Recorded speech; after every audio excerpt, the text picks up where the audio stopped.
creating curiosity by asking better questions. This is Shed Talk.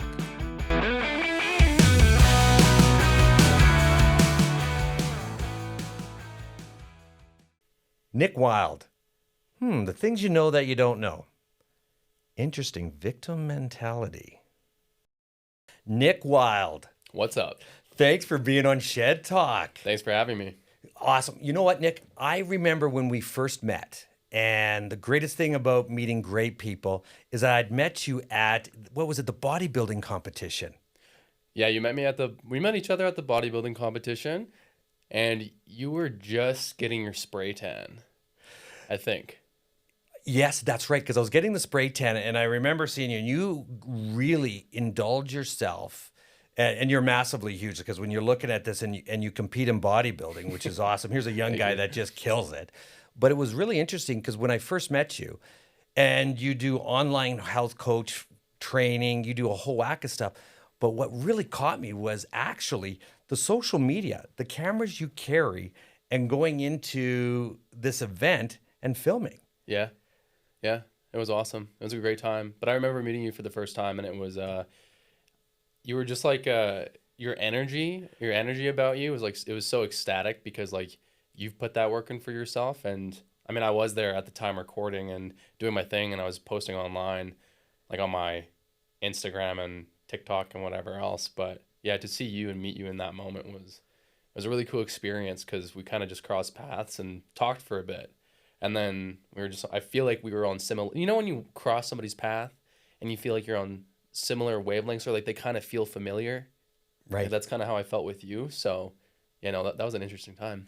And it's interesting because when you, like you said, you mentioned when you first meet somebody and you have that connection, that what we call, we're present at that particular moment in time, where we call it the zero present. And then all of a sudden that means we're truly listening and we're truly engaged.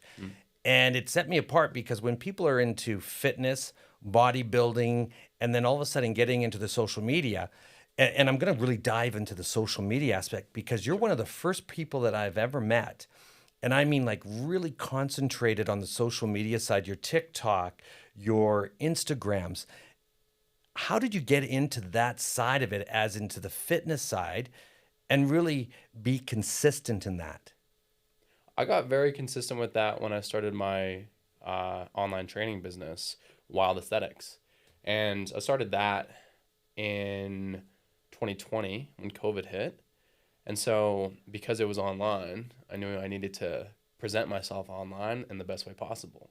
And to do that, I needed to learn the ins and outs of talking. I used to mumble whenever I spoke to anybody because I was not confident whenever I talked to somebody, and I was so anxious. My heart would beat fast. I'd feel like my heart would drop a bit. I had a hard time speaking and looking at people in the eye. But if I did that on camera, I would not be able to present myself as the best person possible that could help people. So I needed to literally train myself to talk properly on camera, which then helped me talk properly in real life. So anyways, it was a full-on process, because I feel like most people struggle the most with confidence. So I got in it because I needed to do it for work, but also I needed to build my confidence in order to get good at it. So started there. And then once I started to do it more, you start to look at what works and what doesn't work. And I just focus on what works, and I've been doing that since. So when people are doing their social media, and I see this at the gym all the time, they set up their cameras. And if you ever go on TikTok, or if you ever go on any Instagrams, or basically any platform, people are they're filming, but they're not giving really interesting content. Where I look at your content, it's about working out, it's making sure that you're doing the forms right, and the storytelling. Because you tell a great story in it. Thank you. But how does that practice to make that work? How did you make that work at the beginning? Because you obviously started from zero, and a lot of people probably ask, how do you start from zero and get confident in doing that? You look towards somebody who's done it, and you learn and replicate exactly how they have done it, because you don't know how to do it. You need to learn how to do it. And if you do it your own way, it's not going to work. So you need to there's a million people who have already done it. So if you're having a hard time, you need to find somebody who's done it. So is that like kind of a mentor program or a mentorship? Yeah, mentorship. Yeah. So for me, like when I first started online coaching, I joined a mentorship program. It's called PT Domination. It's ran by Brian Mark. He lives in Kelowna. He owns Iron Energy, and they just changed the name to a different name for the gym. I forget it right now. I think it's Aesthetic Nation. That's it. That's the name of the gym in Kelowna. I started his program, and because I was not confident in building a business and also talking online and presenting myself, I needed to learn the ways, the skills. And so he had that along with his whole team and program. And so since I learned that, that just helped me thrive. And what kind of program was that? So when you're saying that you're digging in, can you give me a little elaborate, a little bit more, and let's dig deeper into that program that Yeah. helped you? So it's a mentorship program. You have your head coaches and lessons to learn and calls to show up to weekly. And they just teach you how to build an online fitness coaching business and only specific to fitness coaching. So I was in that program for, I think, 2 years, 2.5 years. And I just dove right in. Like when I first started my business, I think a couple months after, I moved out of my mom's basement and Not playing video games. not playing video games. Yeah. No, I wasn't. I do sometimes though. Yeah. I love video games, so I do sometimes. But I moved out of my mom's basement, and I remember thinking to myself, like, if I don't make money, and if I am not a good coach, how am I gonna be able to pay rent? So I needed to do it, or otherwise I would sink. So I learned the ways to not sink, and it's just it was just the ways to run my business. That was it. So what was the most challenging part? So you'd moved out, Mm. you're doing online coaching, Mhm. hoping that it works, praying that it works, Mhm. having what we call as a non-negotiable, meaning, okay, I moved out, it's a non-negotiable, I have to work. You have to. Do you remember your first sale? My first set. Well, this happened at my mom's. So when I was in the basement doing the thing, and I've it's been a long time since living in my mom's basement. I'll tell you that. But yeah, the first time I made a sale, I was just like, I think on my own. Yeah, I remember I was in the basement and I like cheered out of happiness. It was only a couple $100, I think, for like a nutrition plan or like something like that. And it was an amazing time. So actually, before I officially like started my business, I was I worked at Good Life for a year, and I wasn't doing online full coaching, like health coaching. I do lifestyle coaching, health coaching, nutrition coaching. I'm a certified nutrition coach. I've been training myself for 15 years, competed in bodybuilding, blah, blah, blah, blah, blah. So I'm all around, and I help people build confidence by like learning the right ways to lose weight. So then that way they can enjoy their lives the way that they want, spend more time with their children, like freely, be able to do activities with them as they grow up, be able to like not have health issues, be able to be confident, staring at the mirror literally, even though like it's just such a overused term. So anyways, since that's what I help people with, back then I could only help people with nutrition coaching just because I was already working at a gym. Just because it conflicted with their rules. So I actually did do a little bit of like business like before I actually started my business, and I was helping people for free as well. So I could get some transformations. That's interesting because you actually have to put back to give out. So Yeah. you're going in there and you're working for free, because I understand the conflict, because you would have some gyms that actually tell you you're a trainer, you can't do that on the site, that's rightfully so, because they hired you for a certain. So that just speaks a lot of integrity, because when you're into that fitness side, integrity is the most important thing that you'll have. Mm-hmm. And then when you start getting into that training, because you knew your nutritional value, meaning what nutrition is, and going back into the social media side, Mm-hmm. which one was the most spectacular event? Like, was it TikTok? Because now you can't speak very well. You were talking about stumbling and stuff, so you're getting for the practice. Which one gave you the best results on the social media side? Instagram or TikTok, or like, are you saying different social media platforms? Each social media platform. Instagram for me, even though TikTok as a whole for everybody is the best right now and will be for a while. They're not going to get shut down. Not in Canada. I was just about to say maybe not in the U.S. Right. Maybe not in the U.S., but in Canada it's good. Yeah. Thankfully. Hopefully nothing changes. But for me, it's been Instagram. It kind of depends on where you start. So for me, I've had Instagram since I was like 11, the same account, and I've been using the same account since I was 11 years old. I'm 24. And so since I've used it for so long, I've just had so many followers on there for so long that so many people know, like, and trust me on there. So that one works the best for me.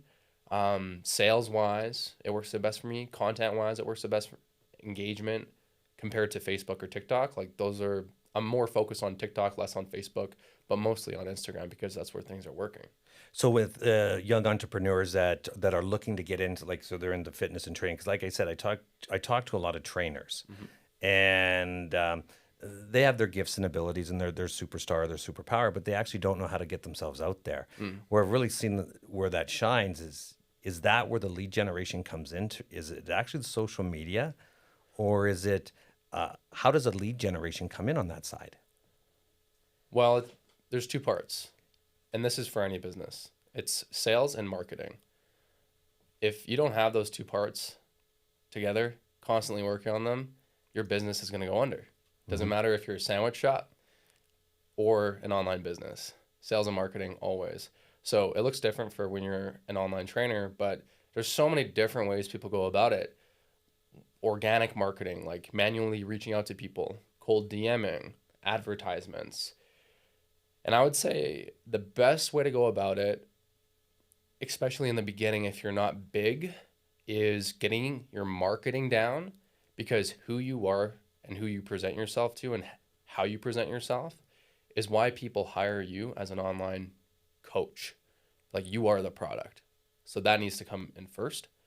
So once that's down, I mean, and at the same time, your organic marketing should be there, or your organic lead generation should be there. So then that way you're talking to leads, building up conversations, and helping them. So let's go down deeper that, because on sales and marketing to get that. So when we talk about marketing on this, because I'm in a different business, and business is business. Like you said, you are exactly right about that, because Yeah. what happens if you don't have that, you don't. Yeah. And it's like price, quality, and service. Well, we're assuming everybody has that. So take that out of the equation. What makes us great? And where you're coming into play is that lead generation, because it's like people would buy leads and get it. How do you get your leads? Like, where does that come from? So the leads come from connection, because you can use social media, whatever account you're using. And when you think about social media, when you just have an online business, or even for you, because you're posting online more, you have this amazing podcast, you're getting yourself out there more. You've even talked about this to me, where like you're the face, like your name's in there, right? So you are interconnected between all of them. People thrive off personality. So if they come to your account, Instagram, TikTok, doesn't matter. Should be the same on all accounts, doesn't matter. You're there. Same personality. And if they can know you, like you, and trust you just by looking through your content, by you sharing stories, value, whatever it may be, then they follow you, and it's either they reach out because they know that you have a service, or you reach out to them and maybe they end up just talking about it. And then you get into conversation, and that's it. So that's where the leads come from. And it's interesting because a lot of people would look at it differently, as you actually laid that very crystal clear in saying, okay, likability, Yeah. credibility, Yeah. integritability. I'm going to write something on that. But yeah, integritability. Put that on a t-shirt. Do it on a t-shirt. You're right. But it's interesting. So having that, and like I said, I see all your stuff out there and it's going great. Thank you. And the coolest thing is now is, and I'm doing this as a selfish reason, because I'm looking at it, is a lot of people, and because you're a nutritionist, coach, I want to get into the nutrition side. As people look at fitness and they want to work out, they're doing it. And now they talk about how important is nutrition. Nutrition is extremely important. It is one of the it's kind of like how I mentioned how sales and marketing are like the backbone of business. Exercise and nutrition are the backbone to your body. So if those aren't in check, both of them, like if you eat and let's just say if you overeat and overindulge and you're not aware about how much you're eating, that's going to affect your body. You're going to gain extra fat that you're going to need to lose. And if you don't, like most people don't account for it because they're ignorant and they're not honest with themselves and they lie to themselves, which is why they've gotten them to a place where they are overweight or they are unhealthy or they don't have the body that they want. But there's so many people who have accomplished incredible results and have developed their body the way that they want because they know this is how it works. You need to account for everything you put in your mouth, and you also need to account for everything that you do with your body.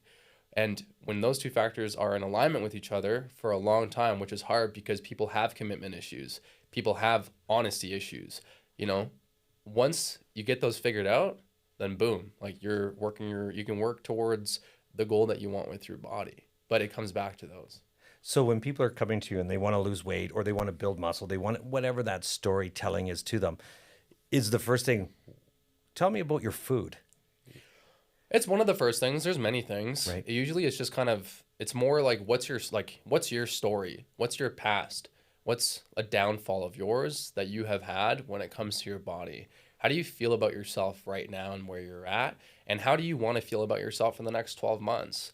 If you give me a very generic answer, I'm going to pressure you to dig a little deeper so then you can figure out what that is, because you most likely haven't dug deeper yet, and you need to be able to cry about it in order to actually want it. Because if it doesn't feel that heavy, then you haven't thought about it enough. And every human, I would say almost every human in the world, just from how society is they're so, it's so normal to just kind of I heard a term about it recently, but I think it's called like stacking, or like I forget what it is. Anyways, there's it's so normal to push down emotion and not think about things. And so many people will be like, I want to get healthy, I want to lose weight, but then they stop.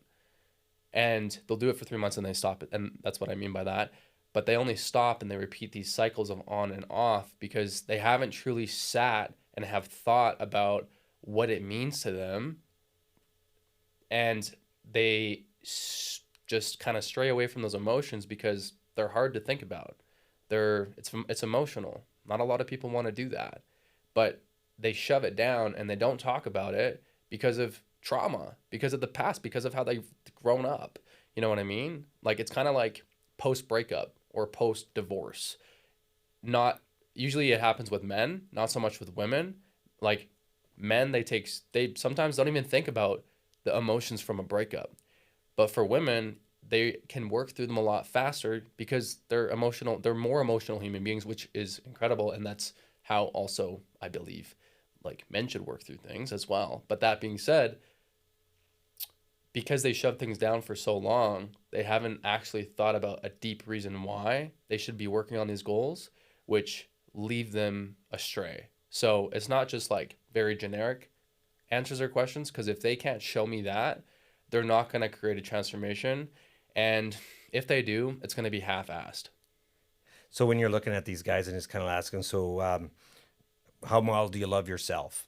It's be like, and it's say, no, I love myself. I truly, because you can't help others unless you love yourself to be the best that you possibly can be. So when you, as an individual going in there and asking them those questions, I can just see them, well, I want to, I should have, I could have, and then dealing with members of society or people that all of a sudden, like you said, that are pushing themselves down or putting blank or what do you call it? They're leveling themselves up that they put can't a blanket get it on themselves. Yeah. They don't allow themselves to feel or think about these things. They see posts online about transformations or people talk about it, but then they have a hard time creating it for themselves because they don't know where that want or need comes from. And so they create this unrealistic expectation in their brain that they want to transform or they want to lose weight because of X, Y, Z, but they actually haven't sat in their feelings and have thought about why, simply. But if they were to be able to get to that root cause sooner rather than later, it would allow for a full transformation to happen, as in they would be able to achieve what they want. Yeah. And I look at also too, is a lot of people that are saying, you know what, I'm going to get into shape. I'm ready to go. I'm going to eat healthy. I'm going to do this shape. Okay, I'm going to hire this guy. I'm going to hire them. Well, and the reason is because they can't be accountable for their goals. They're going to say, well, if you hire a trainer, then all of a sudden you put some money into it. You have to meet that trainer every day. So now you've put value to that situation to say, I got to show up every day because it's going to cost me $50 or $100. So because I'm paying $50, I got to show up. If I don't show up, there's $50 there. So it's kind of like teaching yourself to motivate yourself And motivation doesn't last very long, That's a part of the coaching journey. So when right? somebody comes to me, and you remember how you just asked me about those questions, some people are unable to answer them. Mhm. So I don't force them to answer it. But what I tell them is that it's something that we're going to discover along the way. And it's going to make things extremely hard for you when you do, because it's going to feel very, sometimes it can feel very defeating, and because of how heavy it is. Um, and usually, like when people want, when people start a fitness journey and then they just kind of stop 6 months in, and Oh, tons of them. they come back to you like 12 months later, and they're like, I stopped like a while. And it's like, well, you've done that before, but like, why? Like, it's the reason it, like, you haven't sat in that, you know what I mean? But they usually, it's because they've already prepared to fail, because they haven't dug through those emotions yet. So they like, it's a process and it's a journey. But it's something that some people just discover within the process. And I always say that if you can discover in the process, it's much better, like with someone who actually supports you, aka me as a coach. It's better to do that rather than to do it alone, because you'll likely never have someone to help you recognize what your feelings are.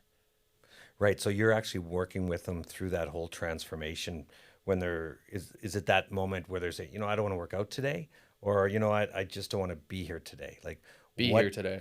so how do you motivate, or I'm going to use this, motivate and determine whatever the what's the skill? Is there a skill to that to get them to go, or to say to somebody, just do it kind of thing. You see on social media the one that Yeah. just says, just get off your butt and go do it. Just So yeah, I yeah. know.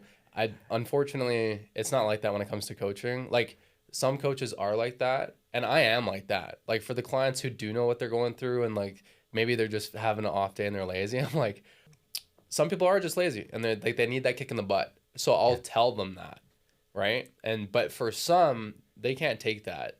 So you have to base it on the person, because if somebody who if somebody has been ignored for a really long time, let's just say growing up, right? Their parents ignore them, like just in whatever way. Maybe they didn't really like look at them a lot. Maybe they were like watching TV, but they like weren't actually really there while their kid was next to them growing up, right? Any kind of ignorance when it comes to coaching someone, like when somebody tells you how they're doing, or maybe like what's going on, and you don't read in between the lines, and you just assume that they're being lazy, or you assume that they're just not doing it for whatever reason, it comes off as you're not actually listening to me. So I'm not unable to get help from you, which is the tricky part about coaching, which a lot of people steer away from. But that's how you transform with someone. It's by getting to understand who they are and where they come from. So yeah, it's a yeah. That's an interesting analogy, because I hadn't heard that when you're talking about and young people, because obviously I'm a lot older than you, and how I grew up and how you grew up are two different things, and where you're at 24 right now, and there's younger people that are, well, Gen Zs and all generations. And this is what's the beautiful part about all of this is having you here and talking about the things that I didn't even know that was actually where kids would be ignored, and sitting there, and then or the person, and growing and going into to listen to them about fitness, and that's Hmm. just one part of their life. Is there other parts of that you see as young generations? Yeah, they're not being listened to. Okay, so you have to listen to them. Is there another part that you would see that's an outrageous, like COVID-19, or sorry, COVID-19, when Yeah. COVID came out? As for the young generation, what did that portray in your genre? Victim mentality. Mm. So a lot of people in this day and age, not everybody. So if it's not you, it doesn't apply to you. But a lot, like just because there's so much knowledge out there, social media, like some of it's not actual knowledge, some of it is just people talking about things they think they know. But because there's so much talking and noise out there, especially about mental health and trauma and issues, a lot of people, when they hear something that someone else has been through and they relate to it a little bit, sometimes they take it to the extent, well, maybe that's like also what I have. And then they start to feel that way because they start believing that the littlest bit about them is that thing that that other person had. And then they become a victim of like this like thought process that they develop themselves, and then their life goes into shambles because they're not doing anything with their life because they just started to believe these things when really they should cut out a lot of the noise in order to focus on what actually matters. So, what would you call would be a lot of the noise? Social media. Social media. Yeah, that's it, really. Because like so many people, even like family members of mine, and or even like friends and family, like I would say like the generation below me. I'm 24, right? Like a lot of them are on their phones a lot of the time. So I mean, obviously, I'm not saying that a generation is better than the other. That's not what it is. But it's about learning what happiness, peace, and mindfulness looks like for everybody, and that comes back to like learning how you can thrive in life, have the most energy, be clear-minded, how you can grow like mentally. But that's not done with a lot of noise. That's done with, again, mental clarity. And it's interesting because going into the victim, as what did you call it? Victim Mentality. mentality, and how social media. I've been there. Like I've literally have been there. I've gone on. I was so depressed last year. That I went on antidepressants. That like the first time in my life I've ever taken antidepressants. I started to overanalyze my life because in situations that I've had with people in the past, I started to believe that I was more depressed than I actually was. Basically, because you start to hear these things about, especially if you're with people that you're close to, like, oh, like I have depression because of X, Y, blah, blah, blah, blah. If they're kind of more, if they have a victim mentality as well, like that can feed on you, especially if you're close to them. So then you start to think about things, or maybe you're just kind of dipping your toe in that noise, and it can just kind of go to the extreme. So I had to get to a place where I had to realize, like, no, I'm just not doing the stuff that I need to do. But I also needed to give myself that time to work through that period so I could fully understand where I was coming from. You can't just snap out of it, unfortunately, when it comes to depression, whether it's influenced or whether it's whatever that may be. Usually it is influenced. You need to give yourself that time to actually work through and understand what it is, where it's coming from, and give yourself that grace. But yeah, that's what it is, like kind of more of a victim mentality. And that victim mentality, and I'm going to dig deeper into that because it's really interesting, because it's being self-aware that here we are, young people, you young people, or the young people, Yes. and understanding that the first step is understanding victim mentality, going, this is where you're seeing it, and dipping your toe into, like you said, you're seeing it, then you think you're that part of it, and trying to get out of it. Like, Yeah. that is absolutely bang on. Yeah, like it is. It's self-sabotage at its finest, right? Like just really like, because I would say for me personally, I've done really well in life, and I've also have had, like, let's just say last year, for example, where I was so depressed, the complete opposite of who I am as a person. So it's like, you have to analyze it. It's like, if that's not how I usually am, why did this happen? Like, what are the actual facts? Like, what are the reasons? And so I dove into that. It took me a while, though, because when you are in that state, especially when you're on medication, like heavy medication, when you're like actually depressed, when you're having suicidal thoughts, ideations, when you're in like the rough, it's really hard to think through it. So that's why it's like some people get triggered when they hear the word victim mentality. So it's like that word, you got to kind of use it a little bit loosely, and that's why I'm saying you need to also understand where it's coming from and give yourself that grace to work through it. I think that's the best thing that anybody could possibly do. But I think just figuring out like where it comes from, so on and so forth, can help somebody work through it. And that'd be one of those things, is ask yourself personally a better question to make yourself realize, and think about another question to ask yourself to make it even better. Yeah, I think there's power in just asking yourself why. That is amazing. You know what, Nick? Thank you very much for being on Shed Talk. Thank you. And wow, that was very interesting. Great conversation. That was great. Thank you. Of course. Now you know. Shed Talk.